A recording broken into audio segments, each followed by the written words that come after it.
We've taken a generally precautionary approach here. We don't know if the models are conscious. We're not even sure that we know what it would mean for a model to be conscious or whether a model can be conscious. We're open to the idea that it could be. And so we've taken certain measures to make sure that if we hypothesize that the models did have some morally relevant experience, I don't know if I want to use the word conscious, that they do have a good experience. We train these things, they're just going to seek power like the Sorcerer's Apprentice. How could you possibly imagine that they're a new species? How can you imagine that they're not going to take over?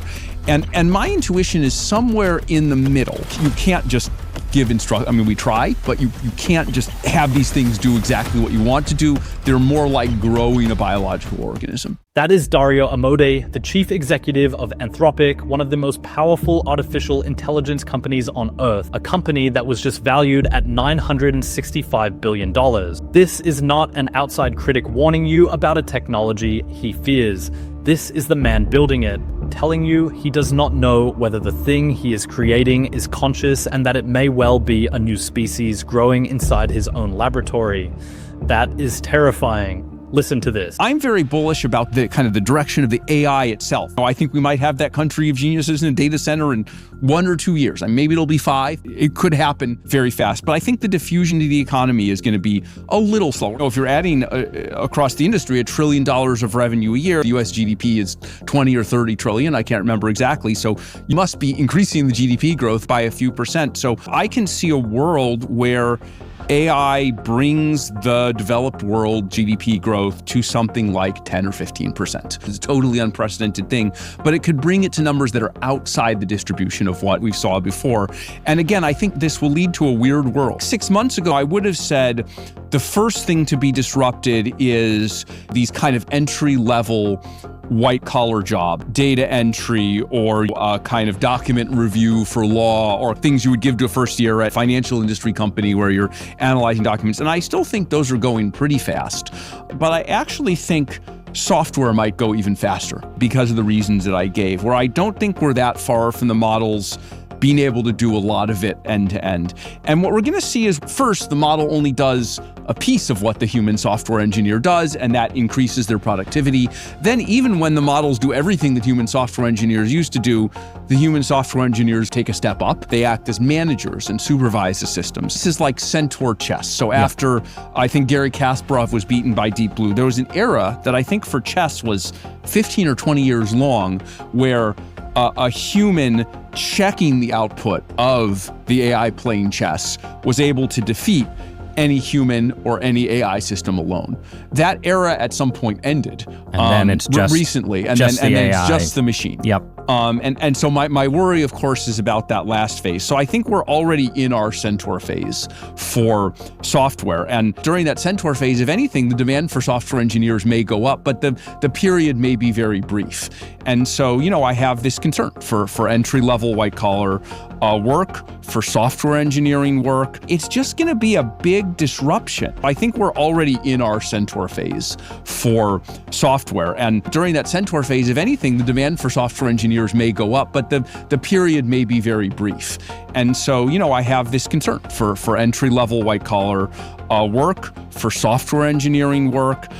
It's just going to be a big disruption. I think my worry is just that it's all happening so fast, right? People talk about previous disruptions. So they say, oh yeah, well, we used to be farmers, then we all worked in industry, then we all did knowledge work. People adapted. That happened over centuries or decades. Right. This is happening over low single-digit numbers of years. I know a lot of lawyers who have looked at what AI can do already in terms of legal research and brief writing and all of these things, right?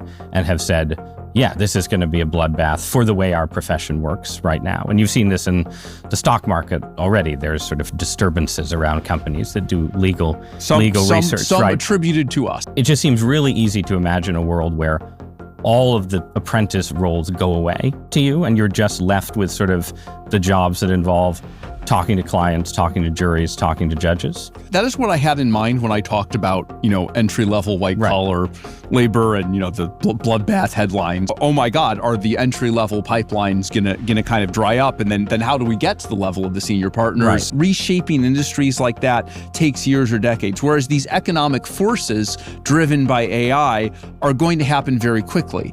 And it's not just they're happening in law, the same thing is happening in consulting and finance and medicine and coding. It becomes a macroeconomic phenomenon, not something just happening in one industry, and it's all happening very fast. My worry here is that the normal adaptive mechanisms will be overwhelmed. So there is the chief executive of a $350 billion AI company telling you it is going to be a bloodbath, and that is his word, not ours.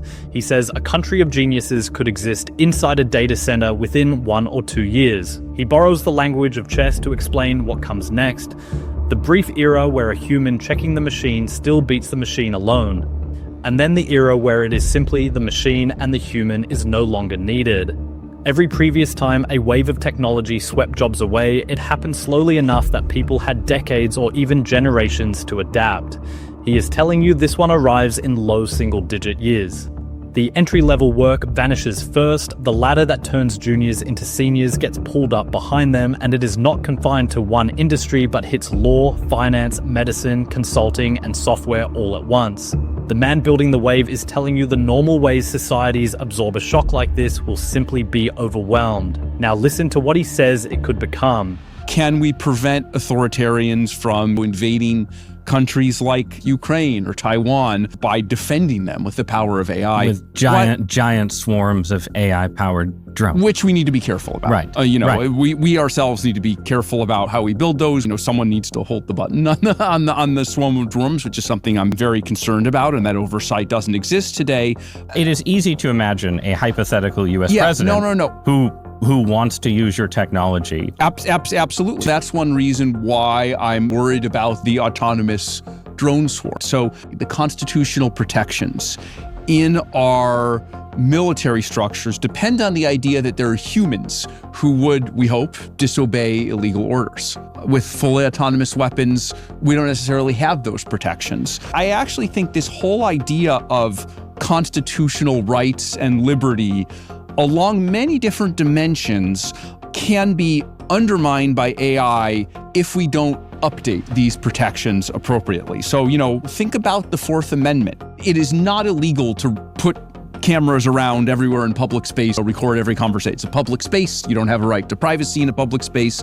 But today, the government couldn't record that all and make sense of it. Right. With AI, the ability to transcribe speech, to look through it, correlate it all, you could say, oh, this person is a member of the opposition. This person is expressing this view, and make a map of all 100 million. And so are you going to make a mockery of the Fourth Amendment by the technology finding kind of technical ways around it? I definitely am in favor of trying to work out restraints here, trying to take some of the worst applications of the technology, which could be some versions of these drones, which could be, they're used to create these terrifying biological weapons. There is some precedent for the worst abuses being curbed, often because they're horrifying while at the same time they provide kind of limited strategic advantage. The idea of using a worldwide agreement to restrain the use of AI to build biological weapons. Some of the things I write about in the essay, reconstituting smallpox or mirror life,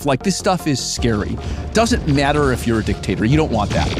No one wants that. So there is the man at the top of the industry describing a swarm of billions of automated armed drones as an unbeatable army, and admitting that the button which controls them has no real oversight today. He's telling you that the protections you imagine stand between you and tyranny depend on human soldiers refusing illegal orders, and that fully autonomous weapons remove the humans who would refuse. He's telling you that the right to privacy effectively dies the moment a machine can listen to every word spoken in public, transcribe it, and build a map of everyone who disagrees with the people in power.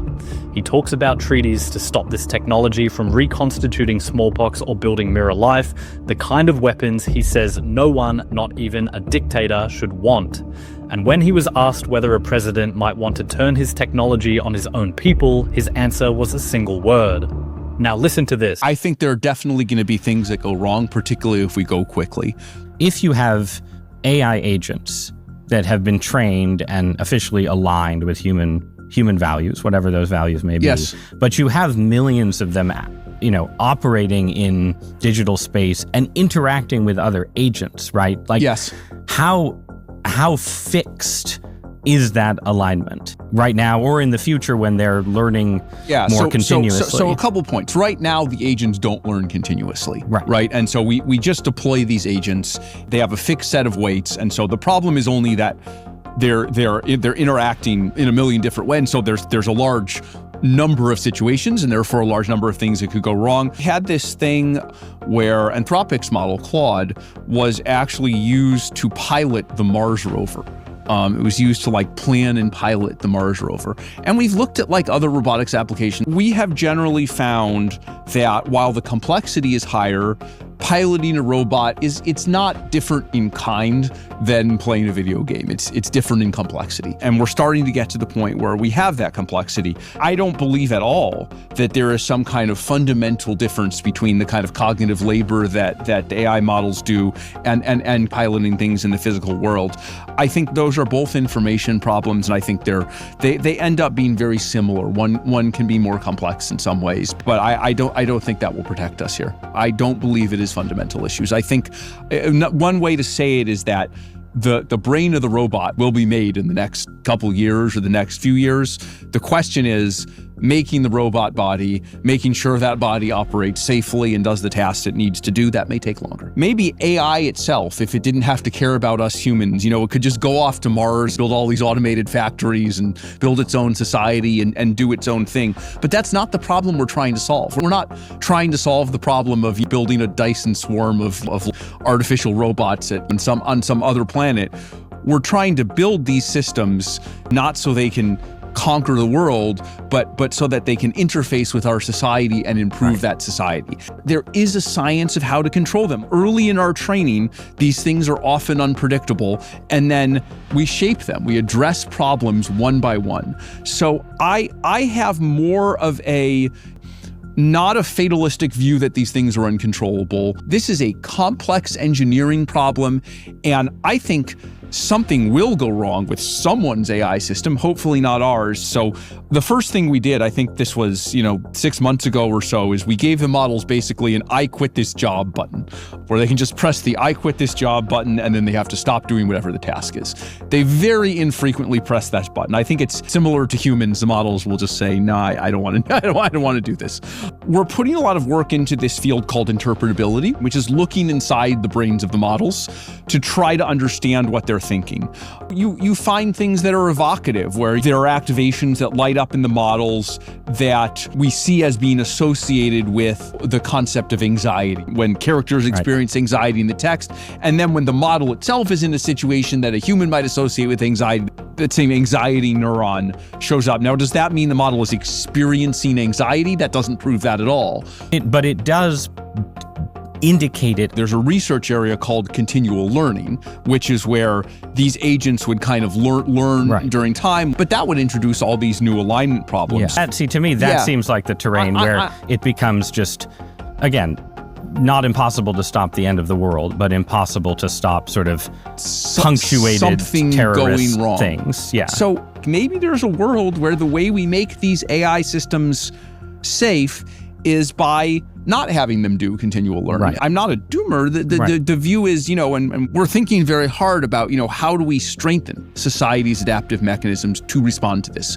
But I think it's first important to say this isn't just like previous disruption. I actually think that may be a tension that we may face, which is that the positive world and the negative world, in their early stages, maybe even in their middle stages, maybe even in their fairly late stages, I wonder if the distance between the good ending and some of the subtle bad endings is relatively small. If it's a very subtle thing, we've made very subtle changes. Like if you eat a particular fruit from a tree in a garden or not. Very small thing. Yeah. Big divergence.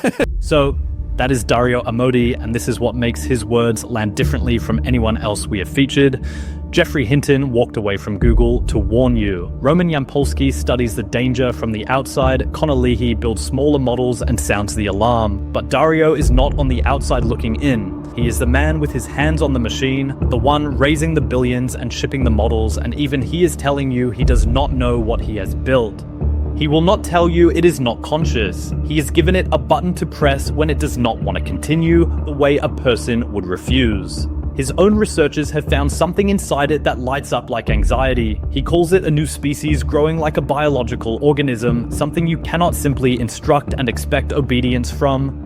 And he says plainly that something will go wrong with someone's AI system and only hopes it will not be his. This is the same man who says it will be a bloodbath for white-collar work, who describes an unbeatable army of autonomous drones with no one truly holding the button, who warns that the right to privacy collapses the moment the machine can hear everyone at once. And then, at the very end, he reaches for the oldest warning humanity has.